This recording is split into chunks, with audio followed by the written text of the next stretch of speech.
இந்த படிப்பை பற்றி எல்லோரும் வந்து ஒரு துச்சமாக நினைக்கிறானுங்க. ஏன்னா இது ஏன் நினைக்கிறாங்க எனக்கு தெரியல. இந்த படிப்பு தான் ஒரு அதிகாரத்தை கொடுக்கும்.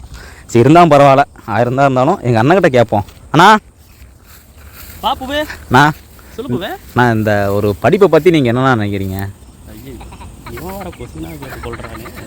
சொல்லுண்ணா, உங்களுடைய மனசில் இருக்க சொல்லப்போ படிப்பு பற்றி என்ன நினைக்கிறீங்க? ஏன் நிறைய பேர் வந்து படிக்க மாட்டேங்கிறாங்க, நிறைய பேர் வந்து இது என்ன படிப்பு அப்படின்னு சொல்லி நினைக்கிறாங்க. சரி, அதை பற்றி நீங்கள் என்ன நினைக்கிறீங்க? ஒன்றும் இல்லை, இப்போவே படிக்காமல் 1000 நாட்கள் உட்காரலாம், சரியா? அது குறிப்பிட்ட நாள் மட்டும்தான். அடுத்தவன் வந்துட்டு அந்த நாட்காலையே அடுத்து வந்து உட்காரத்துக்கு ரொம்ப நாள் ஆகாது. ஆனால் நீ படிச்சுட்டு போய் ஒரு நாற்காலியில் உட்கார பார்த்தியா, அது இன்னும் மேலே தான் கொண்டு போய் உட்கார வைக்குமே தவிர அடுத்தவனோட உன்னோட நாற்காலையே அடுத்து வந்து உட்கார முடியாது. Okay okay.